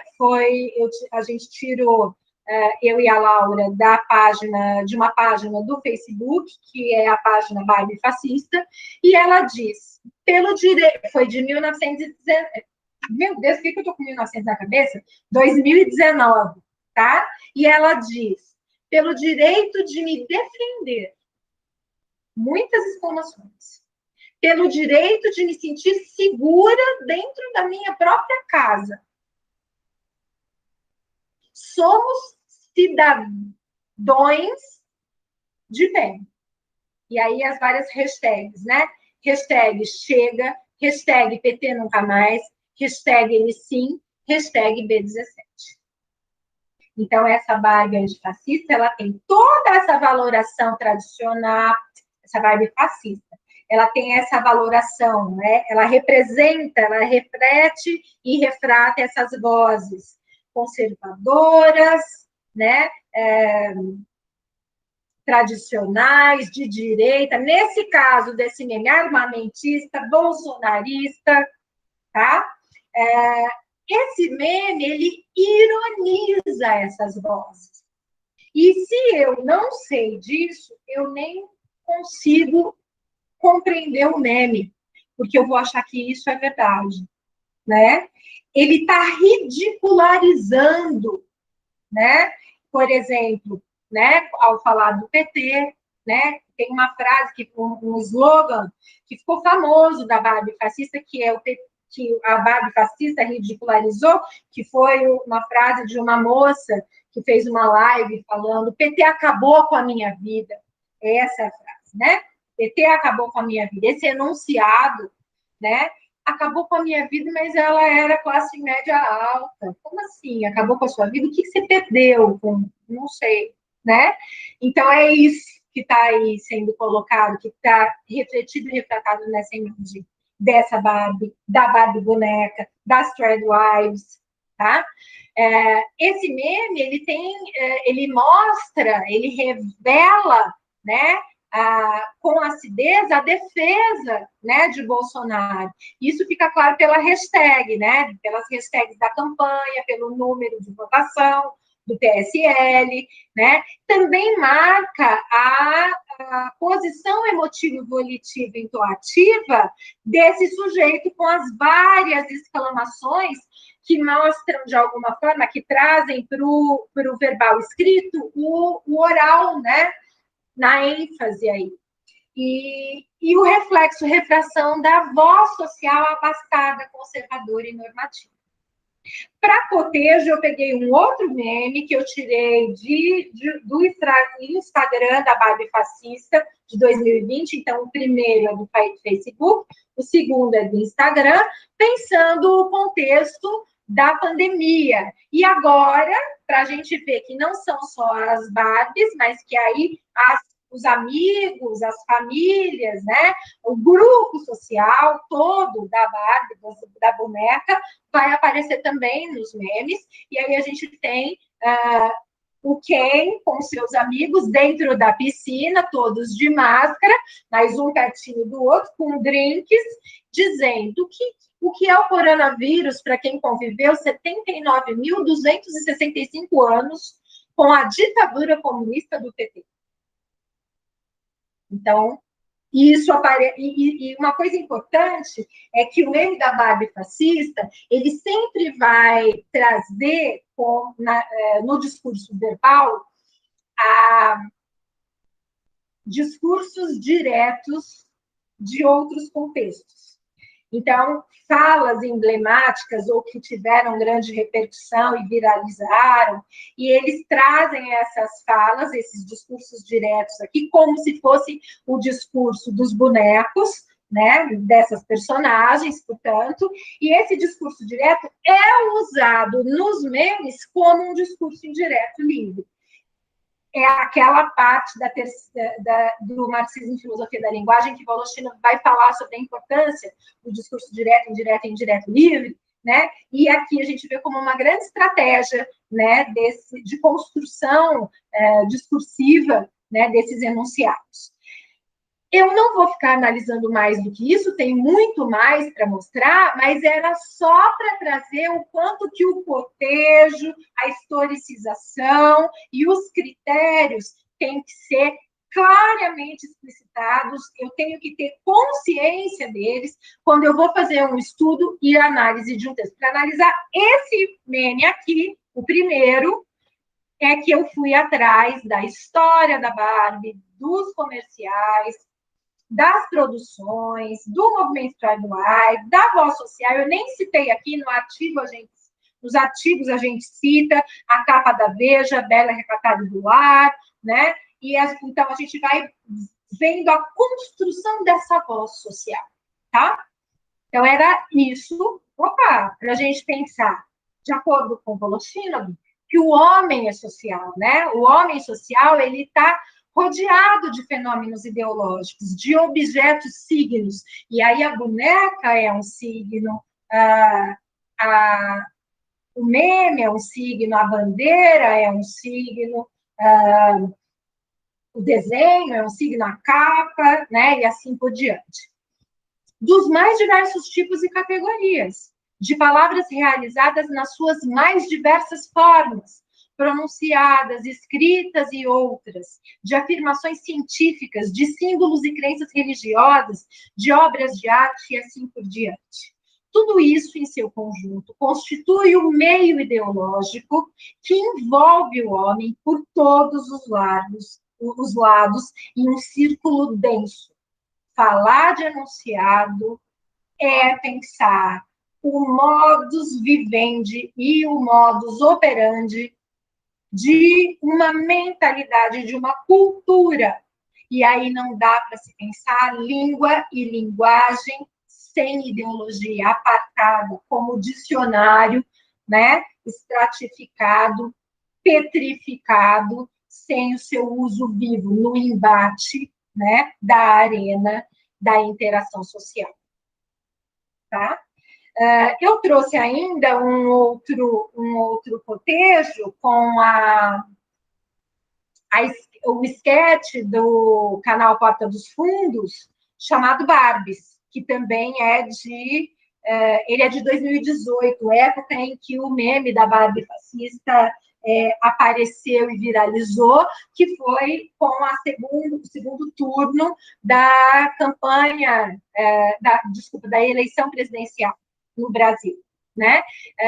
Eu peguei só o primeiro diálogo aí do meme, do sketch, para a gente mostrar também que o quanto que essa questão da Barbie não vai aparecer só pela Barbie fascista, mas vai aparecer em outros canais e como é que é a voz social conservadora, tradicional, de direita, fascista, eugenista, vai aparecer para ser confirmada em várias esferas e em vários enunciados e para ser refutada também em vários enunciados.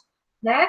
Para ser confirmada, por exemplo, nos comerciais da própria Barbie e no movimento Trade Wives, e para ser refutada pelo meme da Barbie fascista e aqui pelo sketch do Porta dos Fundos. Na primeira cena, então, se ambienta o sketch numa reunião empresarial e o patrão chega para a sua equipe de criação e pede novidades, para brinquedos diferentes, porque eles estão perdendo vendas para o mercado, dada a tecnologia. As crianças, então,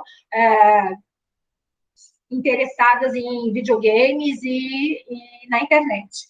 Então, ele começa assim, né? O patrão diz: bom, pessoal, eu chamei vocês aqui porque, como vocês podem ver, e aponta o gráfico que está projetado, que está ali no segundo fotograma, as vendas de brinquedos despencaram. Porque com esse negócio de iPad, iPhone, a molecada não quer mais saber de brinquedo.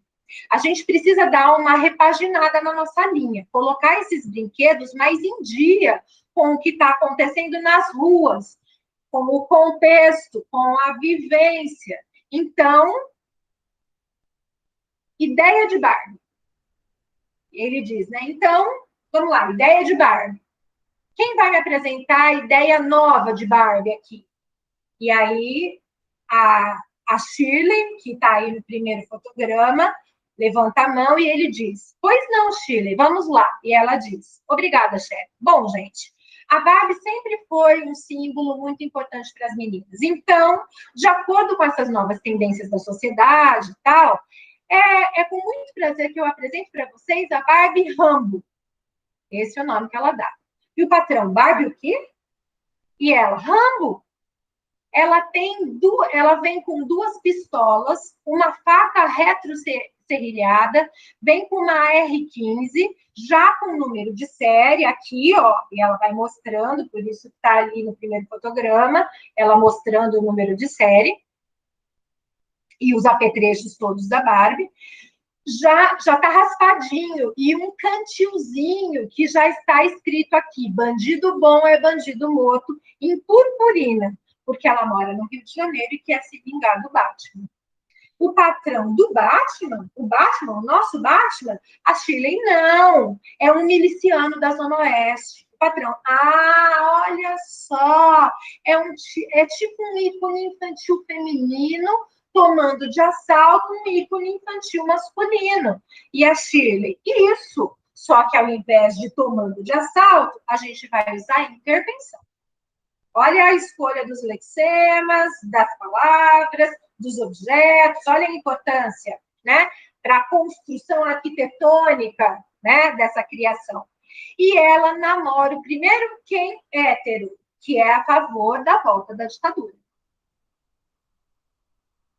Então, essa é a primeira ideia. Tem outras depois, eu só tirei essa como exemplo, para a gente ver o quanto que o sketch vai ilustrar a linguagem em uso, como preconizam, né, os estudos bakhtinianos, como enunciado que reflete e retrata o solo social por meio de signos ideológicos. A Barbie, mais que boneca, desenho, brinquedo, no jogo da vida, que é sempre discursiva, é um signo ideológico constituído por valores em ato de linguagem, né? Em ato, na prática social.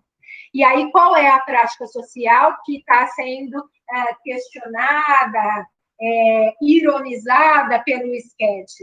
A ideia, que está também sendo ironizada lá no meme da Barbie fascista, do armamentismo, né? Ela vem com 2 pistolas, uma R15, cantil, faca retroserrilhada, diz que bandido bom é bandido morto, ela está tentando se defender, ela é uma Rambo, ela é uma guerrilheira, né?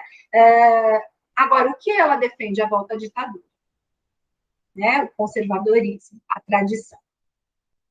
Os discursos, então, a gente pode dizer que eles se ligam e respondem uns aos outros, uma vez que a linguagem é viva e em constante movimento. E acompanham, então, esses discursos, as transformações dos sujeitos e da sociedade. Então, a Barbie não é a mesma de 1959. Ela pode ter vitiligo, ela pode ter paralisia, ela pode ser negra, mas ela, ao mesmo tempo, não deixa de ser conservadora, não deixa de ter dinheiro, não é gorda. Então, olha só, ela se adapta, né, aos valores sociais de determinada época, sem deixar de angariar um determinado nicho de mercado e vender e lucrar, sem deixar determinados valores cristalizados por ela e que, sem deixar de ser a Barbie, né, nesse sentido. Não sendo possível pensar em linguagem dissociada da vida. Afinal, o enunciado é pleno de tonalidades dialógicas.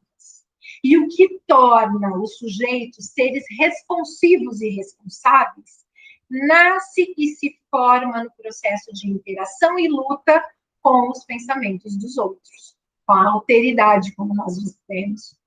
Na dinâmica da linguagem, emergem os enunciados, que respondem aos acontecimentos e tendências da sociedade, como é o caso dos enunciados, todos eles aqui rapidamente analisados como ilustrações simples, para se pensar o método dialético dialógico de cotejo e de historicização do enunciado.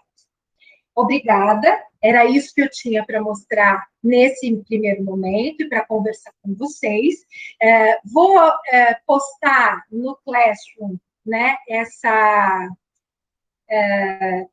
aula e também a apresentação, para que vocês possam ter acompanhados, né, da aula, do vídeo da aula, também o que eu fiz como apresentação, e a gente entra em seguida, na próxima aula, nas concepções de sujeito e ideologia, né? Já que aqui, ao falar do método, eu já falei de diálogo e de enunciado. Eu vou retomar, a gente começa com as dúvidas que vocês tiverem, vocês têm textos para ler, né? E aí a gente entra nos conceitos de sujeito e ideologia, né? A gente já falei bastante de ideologia e de sujeito também hoje, mas eu vou continuar essa discussão na próxima aula. Obrigada.